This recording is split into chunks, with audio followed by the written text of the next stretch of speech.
ओम शांति। आज की तारीख है 31 अगस्त और आज की मुरली का स्लोगन है, जब हर संकल्प श्रेष्ठ होगा तब स्वयं का और विश्व का कल्याण होगा। जब हर संकल्प श्रेष्ठ होगा तब स्वयं का और विश्व का कल्याण होगा। तो ये तो हम सभी जानते हैं कि स्व कल्याण में ही विश्व कल्याण समाया हुआ है, लेकिन इसके लिए भी बाबा ने बहुत सारी चीज़ों के ऊपर हमारी ध्यान खिंचवाई है। जैसे कि हमको अपने संकल्पों को चेकिंग करना है। हमारा जो संकल्प है वो सदा दूसरों के प्रति शुभ भावना और श्रेष्ठ होना चाहिए। हमारे मन में किसी भी आत्मा के प्रति हमारे मन में कोई भी दुर्भावना ना हो, सदा हमारे अंदर शुभ भावना और श्रेष्ठ कामना ही हो।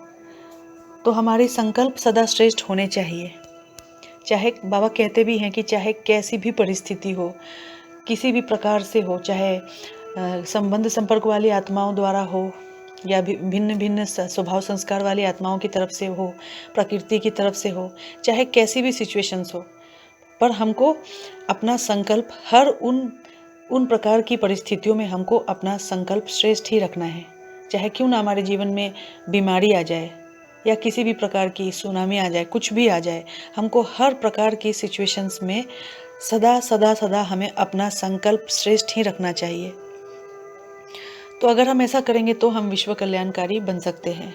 तो इसलिए बाबा कहते हैं कि कुछ बातें हमें अपनी स्मृति में ध्यान रखना होगा।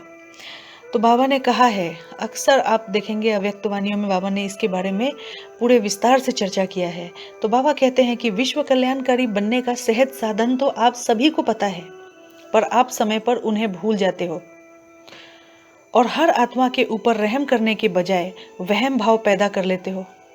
क्योंकि जहाँ हमें रहम करना होता है वहाँ हमारे मन में वहम आ जाता है, और वहम जो पैदा होता है हमारे अंदर, जिसके चलते हम ये कहते हैं कि मैं ही सब कुछ हूँ और ये तो कुछ भी नहीं है। हमारे अंदर जो मैंपन का अभिमान आ जाता है वह हमें रहम दिल बनने ही नहीं देता। इसीलिए बाबा कहते हैं कि कुछ बातें हमको अपनी स्मृति में रखना चाहिए।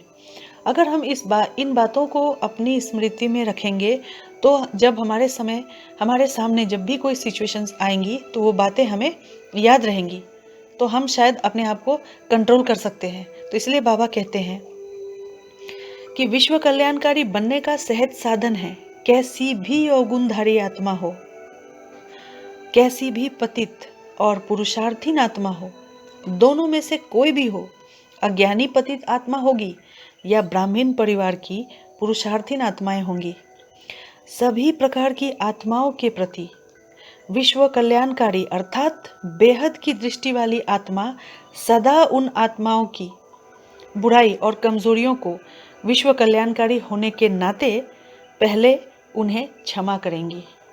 कितनी ऊंची बात है ये। अगर हम ऐसा संकल्प रखते हैं, श्रेष्ठ संकल्प, कि चाहे हमारे जीवन में कैसी भी आत्माएं आ जाए। अगर हम देखते हैं, हम ब्राह्मण जीवन में तो हमने अक्सर देखा है कि अगर कोई अच्छा पुरुषार्थ नहीं करता है तो हम उनसे किनारा कर लेते हैं। उनके बारे में हमारा जो व्यू बन जाता है वो इतना श्रेष्ठ नहीं रहता है। पर बाबा कहते हैं कि अगर आप विश्व कल्याणकारी आत्माएं हो तो कैसी भी प्रकार की पुरुषार्थीन आत्माएं हो या पतित आत्माएं हो या कैसी भी अवगुणधारी आत्माएं हो, हमको सर्व आत्माओं के प्रति प्रेम, क्षमा और रहम दिल रखना ही होगा।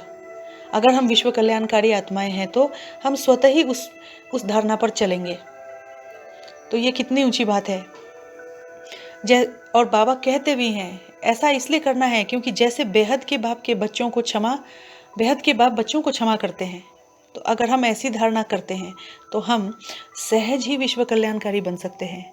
क्योंकि बाबा तो कभी भी नहीं देखते कैसे बच्चों के अवगुण तो बाबा कभी नहीं देखते हैं। चाहे हम जैसे भी हो, बाबा तो हमें सदा साथ देते हैं और क्षमा ही करते हैं। तो इसलिए बाबा वो चीज़ को हमको कहते हैं कि स्मृति में रखो। तो चाहे कैसी भी आत्माओं के संस्कार हो, आत्माओं के संस्कार तो भिन्न भिन्न रहेंगे ही, लेकिन उन संस्कारों का हमारे ऊपर ज़रा भी प्रभाव ना हो। क्योंकि अक्सर करके तो हम किसी की अवगुणों को देखते हैं तो हम उनके बारे में सोचने लग जाते हैं, चर्चा करने लग जाते हैं, अपने मन को मैला कर लेते हैं। हमारे अंदर उनके प्रति शुभ भावना के बजाय अशुभ भावना हो जाता है, हम उनसे किनारा कर लेते हैं।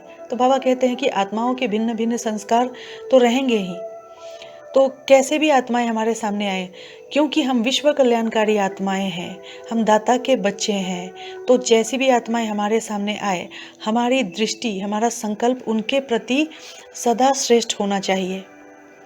अगर उनके प्रभाव में हम आ जाते हैं और हम भी उन्हीं की तरह संकल्प कर बैठते हैं, मन मेला करते हैं, तो फिर हम विश्व कल्याणकारी नहीं बन सकते। तो इसलिए बाबा कहते हैं कि संस्कार तो किसी के दास के होंगे और किसी के राजा के संस्कार जैसे भी होंगे, जैसे भी प्रकार संस्कार वाली आत्माएं हमारे सामने होंगी, हमें सबके लिए संकल्प, शुभ संकल्प ही करना है, श्रेष्ठ संकल्प ही करना है और रहम दिल बनकर उन्हें क्षमा कर देना है।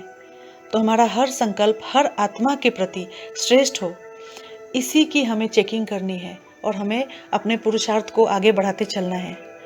तो इसीलिए आज की मुरली में बाबा ने हमको अपने संकल्पों को श्रेष्ठ करने के लिए कहा है। तो आज की मुरली का स्लोगन है, जब हर संकल्प श्रेष्ठ होगा तब स्वयं का और विश्व का कल्याण होगा। वाकई में अगर हमारे संकल्प श्रेष्ठ होंगे तो हम स्व कल्याण के साथ साथ विश्व कल्याण तो स्वतः ही होगा, क्योंकि जहाँ पे स्व कल्याण है वहाँ विश्व कल्याण स्वतः ही समाया हुआ है। ओम शांति।